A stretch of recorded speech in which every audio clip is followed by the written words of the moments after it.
Ai stranan, mi mooi, sweetie kondre.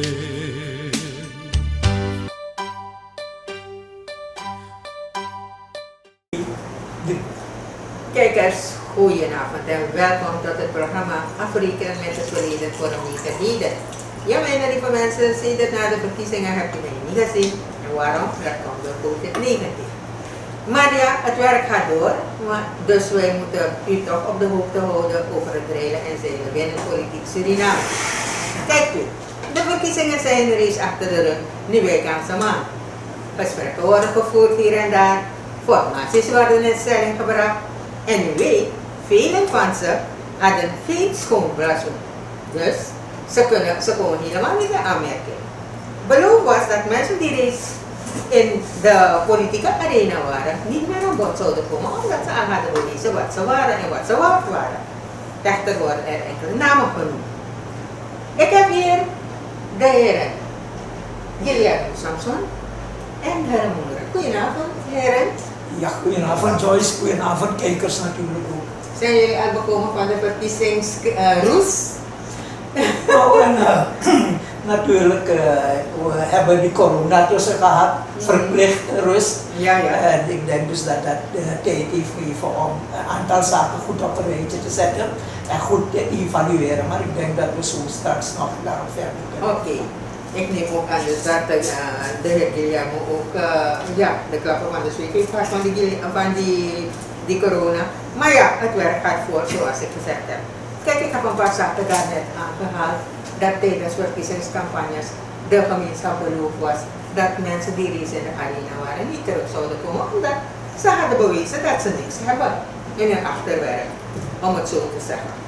Maar mijn vraag is aan u, beiden hoor. Wat moet volgens u, of wie moeten volgens u de mensen zijn die plaats zouden moeten nemen in het regeerteam, het nieuwe regeerteam? Nou, laat mij eerst beginnen. Er is een eclatante overwinning geweest op de eerste plaats voor de VHP. Velen hadden het niet gedacht. Ik heb het voorzien, ook in het programma. Zelfs een 2/3 meerderheid voor de combinatie die nu aan zit om te gaan formeren. En dat proces heeft plaats gehad. Tijdens dat proces hebben we werkelijk gezien heel wat mensen die hard werken. En ik ga niet zeggen, ik ga niet uit van fake news, ik ga ook niet uit van geruchten. Je leest van alles en nog wat, ook in dagbladen. Die vragen soms af wat waar is en wat niet waar is, maar ik hoop het niet. Maar je ziet soms zaken, ook op de televisie. En zo heb ik bijvoorbeeld gezien dat heel veel mensen gewerkt hebben binnen partijen. Binnen de VHP, ik ben zelf geen lid van enkele politieke partij, dus ik kan vrij praten, ik kan alles zeggen wat ik wil. Ja. En wat zie je, wat vaak gebeurt bij bepaalde politieke partijen in het verleden, wat is gebeurd in het verleden, dat niet eigenlijk de gasten die werkelijk erbij waren en altijd bij zijn, maar eigenlijk verhuizen naar het derde lijn, vierde lijn, etc. En zo hebben we ook mensen namelijk zien landen met een parachute, gewoon middenin de partij. En plotseling zien we de mensen hebben de beste, belangrijkste functies. Waarbij boze tongen zelfs proberen dat anderen die zelf gezorgd hebben dat in 1996 de VHP de boot toen heeft gemist, omdat ze er gewoon diehard bij waren vanwege overloperij. De belangrijkste mannen daar binnen de partij zijn en zaken namelijk zitten te regelen en als je niet oppast, zelfs minister van Buitenlandse Zaken gaan worden. Al die tijd zag je die gasten bij multinationals zitten, ze hadden geen belangstelling voor de politiek. Je zag de mensen zelf daarna, toen het zware werk door de mensen werden gedaan, met meneer Santoki voorop, ik ben er zelf bij geweest en ik heb gezien hoe hard hij heeft gewerkt om dit resultaat te kunnen bereiken. In welke ghetto's hij allemaal is gegaan om de mensen te kunnen winnen voor zich. Zie je die gasten, die zaten te kijken, nu als ratten uit de holen komen. Vaak nog misschien kritiek hadden op ons. En plotseling, in eerste instantie, waren ze waarnemers. En het volgende moment, meneer, zijn ze rechterhand. En Boomsetokken beweren plotseling dat ze waarschijnlijk minister gaan worden. En waarschijnlijk buitenlandse zaken nemen aan springplan om in OAS secretaris-generaal te worden. En hoe noemen ze dat? Niet onbekend zijn van de rommel die ze toen de tijd hebben uitgehaald. Dat meneer Bouterse toen zelfs verkiezingen heeft gewonnen. Denk maar aan de overloperij. Dus dat ziende, ik zal niet zeggen dat het zo is, ik wacht totdat het is. Maar je schrikt, want ik wil niet terug in die rommel waaruit we zijn gekomen met die NDP-regering. Om te gaan zeggen, meneer, politiek in Suriname is uitgestelde teleurstelling. Nou, Joyce, laat me het zo zeggen, inderdaad, ik moet zeggen dus dat mijn compliment, hè, de heer Sintoki. Ik had het eerlijk gezegd, ik wist dat de VFI's waar zou groeien, maar de groei is inderdaad veel verder geweest. Maar wat ik wel heb gemerkt, je moet rekenen, als we kijken naar waar die groei vandaan is gekomen, dan merken we dat voor het eerst in zoveel jaren, hebben met name de Javaanse bevolkingsgroep en de stadskrio zo grootschalig voor de VAP gekozen. En ik denk dus dat die groei komt meer van de mensen die eerst naar de NDP toe waren en die het vertrouwen nu hebben gelegd in handen van de VAP, van de heer Santoki. Ik denk dus dat dat inderdaad een bijzondere prestatie is, dat hij dat vertrouwen heeft kunnen winnen van de mensen. Maar die prestatie en het winnen van het vertrouwen brengt met zich mee zeer, zeer hoge verwachtingen, Joyce. Ik denk dat wat de aanstaande president zeker zal moeten doen, is om dat vertrouwen ook inhoud te gaan geven. Om te voorkomen dus dat er teleurstellingen gaan ontstaan. Je moet rekenen, de tegenpartij zit er, die heeft nu al laten weten van we volgen je en we letten precies op wat je gaat doen. En reken maar dat ze gaan doen, ze gaan alles weer bewegen om weer te proberen aan de macht te komen. En dat betekent dat de politiek zoals business as usual in het verleden, je gaat zitten en wie worden er eerst geaccommodeerd? De financierders en de zogenaamde partijbonzen, whatever of whoever, hoe ze dan zich ook hebben bewogen in die maatschappij.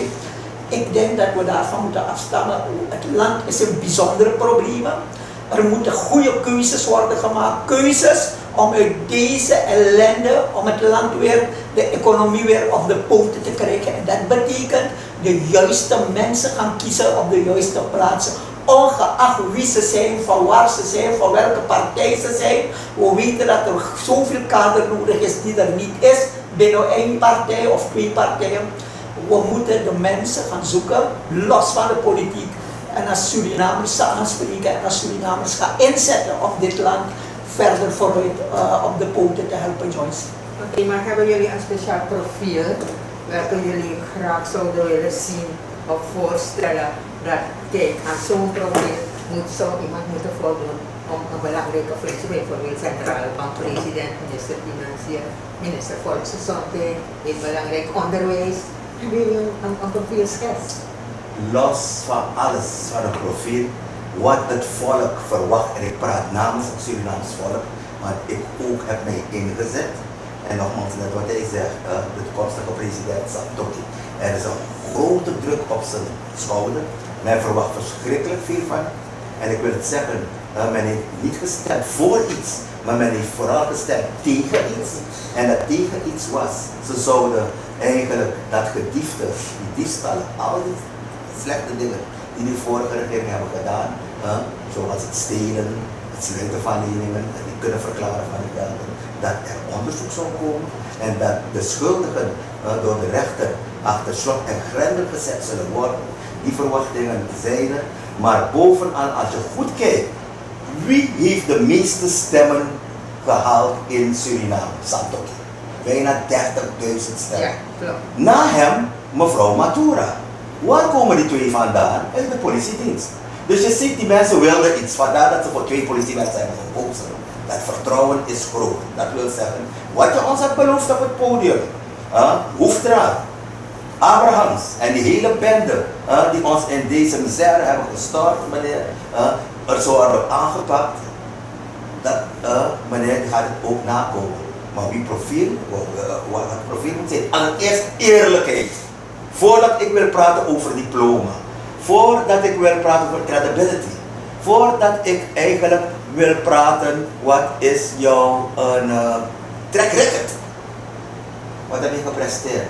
Verwachten ze dat de gasten die daar gaan zitten, behalve dat ze een helikopterview hebben, dat ze hun werk kennen, dat ze in het verleden hebben bewezen wat ze kunnen, dat op de eerste plaats die eerlijkheid. Want we hebben nooit tekort gehad aan goede ministers. Maar het is die oneerlijkheid, dat dieftigheid, lange vingerwerk, dat alle regeringen zo'n beetje een smet op heeft gelegd of in problemen heeft gebracht.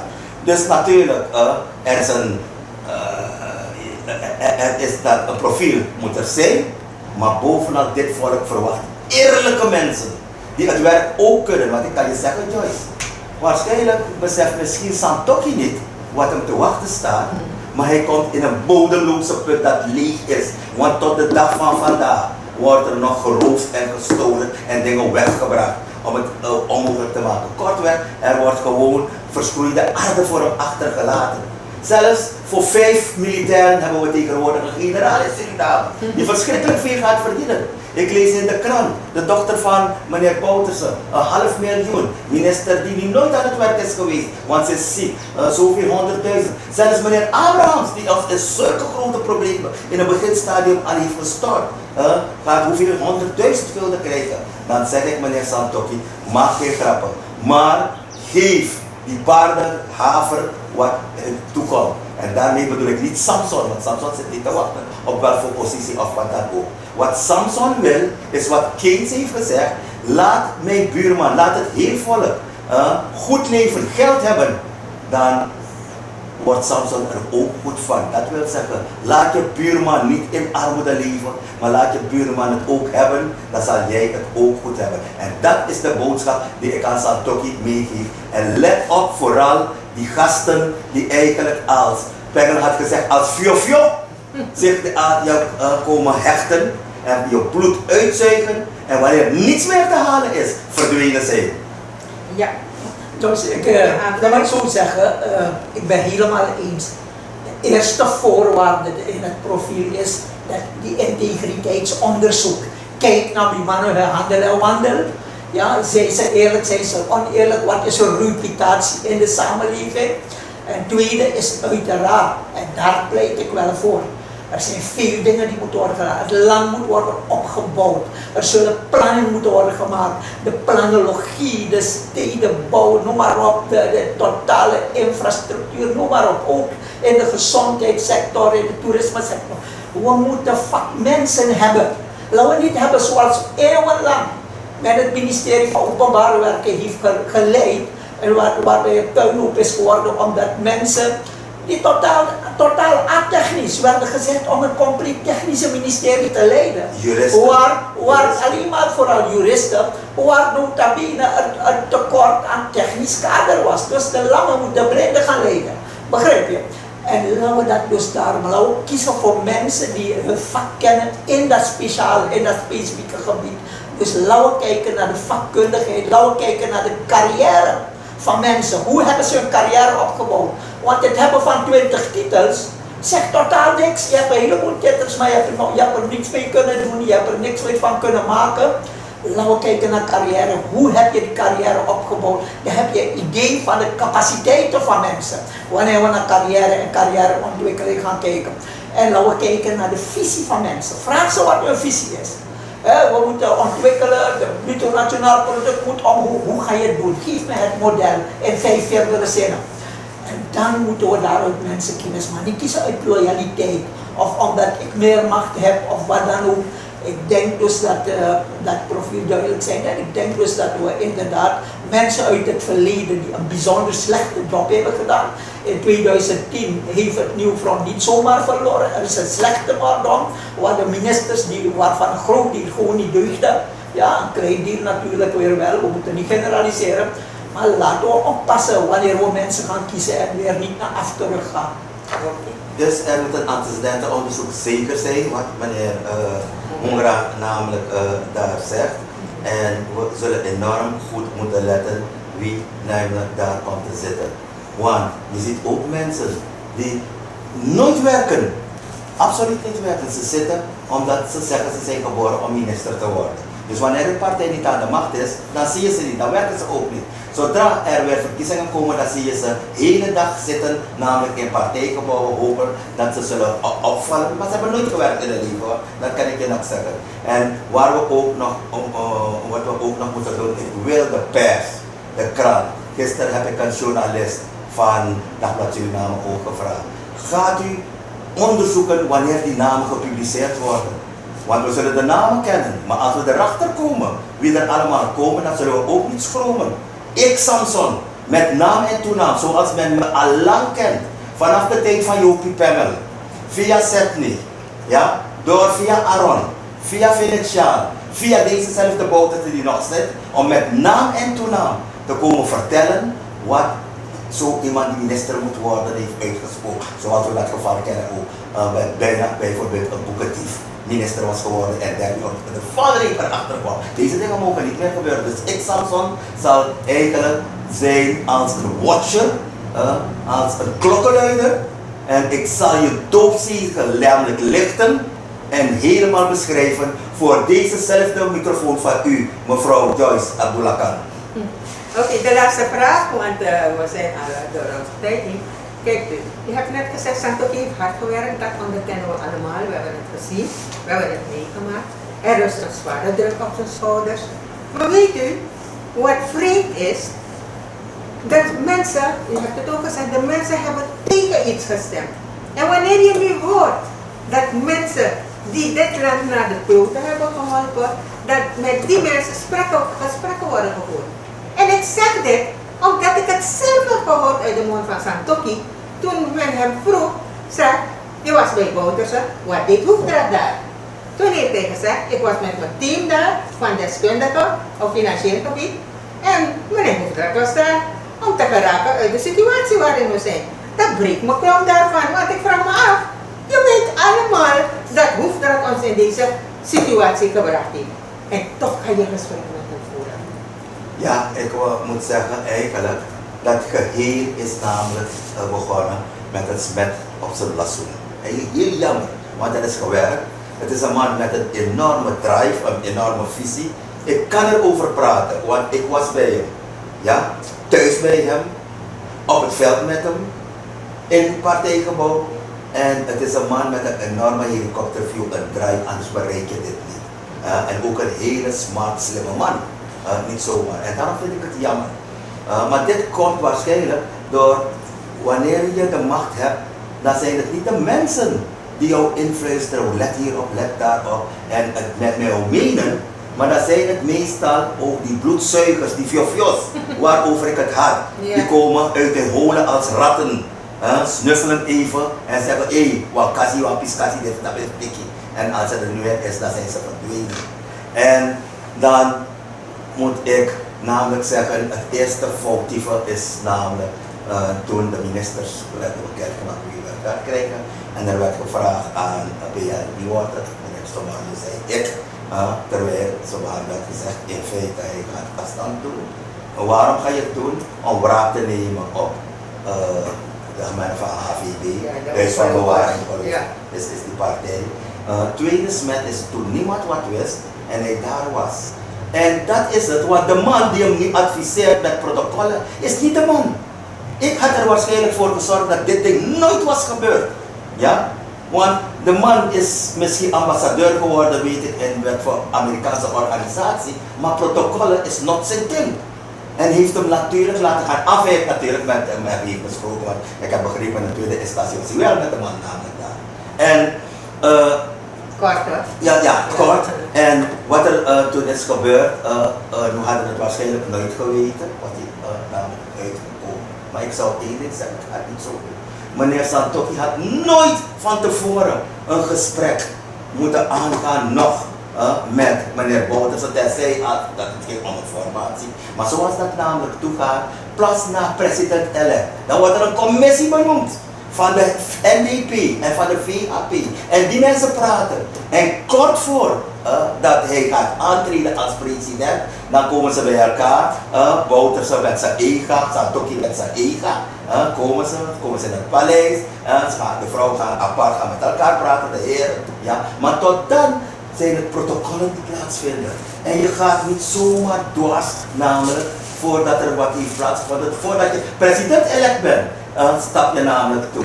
Maar ja, als je allerlei figuren die de VHP en een heel front in problemen hebben gebracht en plotseling als parachutist komt binnenvallen en daar tot de dag van vandaag namelijk problemen veroorzaakt. We hebben pas vandaag of pas nog gezien dat, hoe noemen ze het, er een gesprek zou komen met de NDP in het hotel en dat gesprek ging niet door, omdat gewoon een brief verkeerd was.